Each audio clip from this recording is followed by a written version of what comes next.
Nah, kita lanjut ke beberapa istilah yang sering dipakai dalam tabel distribusi frekuensi data bergolong adalah sebagai berikut.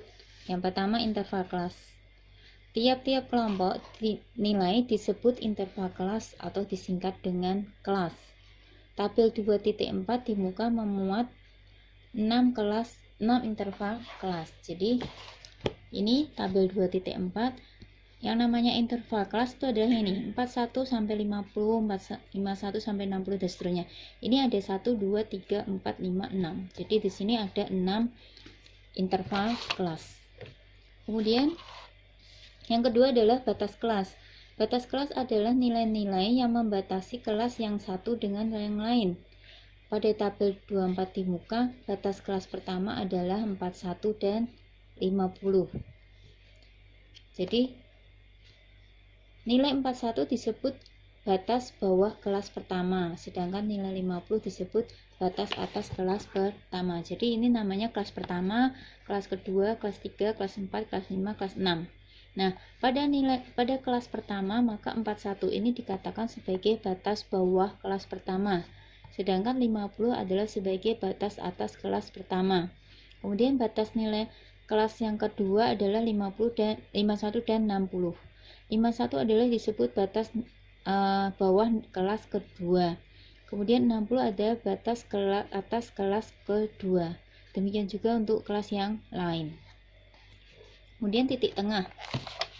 Titik tengah itu adalah nilai yang terdapat di tengah-tengah kelas. Pada tabel 2.4 di muka, maka 45,5 adalah titik tengah kelas pertama. Jadi di sini kan 41 sampai 50. Nah, titik tengahnya adalah, jadi kan kelas pertama itu kan adalah 41 sampai 50. Maka titik tengahnya itu dengan cara menghitungnya 41 ditambah 50 dibagi 2. Jadi di sini 91 dibagi 2 atau ketemu 45,5, sehingga dikatakan bahwa 45,5 adalah titik tengah kelas pertama. Demikian juga kalau untuk kelas kedua kita bisa cari, jadi yaitu 55,5 adalah titik tengah kelas kedua. Kemudian untuk kelas ketiga adalah 65,5 dan seterusnya ya. Kemudian ada istilah lagi namanya tepi kelas atau batas nyata kelas. Tengah-tengah nilai yang membatasi dua batas kelas yang berurutan disebut tepi kelas atau batas nyata kelas. Pada tabel di 2.4 tadi di muka bahwa 50,5 adalah tepi atas kelas pertama dan sekaligus merupakan tepi bawah kelas kedua. Jadi di sini 50 ini kan 51. Nah, atasnya, jadi atasnya adalah di atasnya 50 di sini adalah 50,5. Nah, 50,5 ini dia akan menjadi tepi atas kelas pertama. Tetapi dia akan menjadi tepi bawahnya kelas yang kedua. Jadi kalau tepi atas adalah batas atas ditambah dengan 0,5, kemudian kalau tepi bawah adalah batas bawah dikurangi 0,5 ya. Misalnya lagi 60,5. 60,5 itu merupakan tepi kelas atas kelas kedua. Jadi tepi kelas atas kelas kedua ini, tepi atasnya. Sekaligus dia merupakan tepi bawah kelas ketiga dan seterusnya. Sekarang lebar kelas. Lebar kelas atau luas kelas adalah selisih antara tepi atas dan tepi bawah suatu kelas. Disebut lebar kelas yang bersangkutan. Biasanya lebar untuk setiap kelas selalu sama. Pada tabel 2.4 di muka, lebar kelas masing-masing adalah 10, yaitu dengan cara 50 tepi atas, jadi tepi atas dikurangi dengan tepi bawah ya.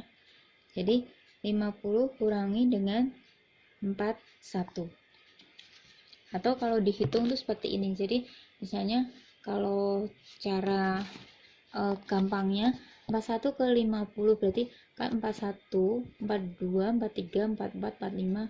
Ini kan 41, 42, 43, 44, 45, 46, 47, 48, 49, 50. Jadi ada 10. Itu kalau cara yang praktis.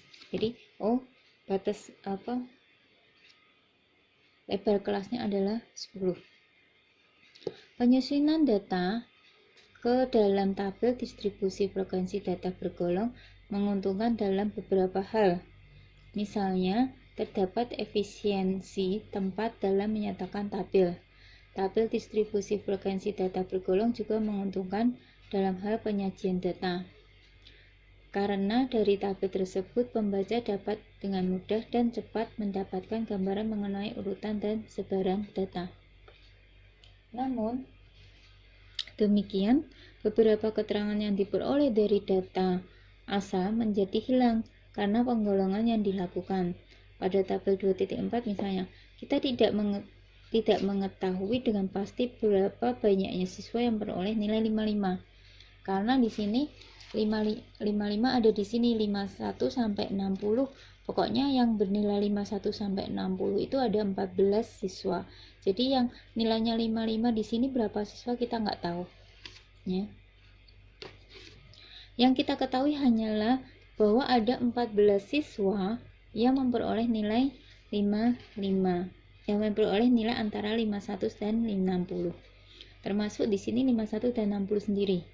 Nah, kerugian yang lain adalah kalau kita mencari rataan akan dibicarakan dalam bab selanjutnya dari tabel distribusi data bergolong. Nah, rataan yang dicari dari data tabel distribusi frekuensi data bergolong hampir pasti berbeda dengan rataan dari data asal.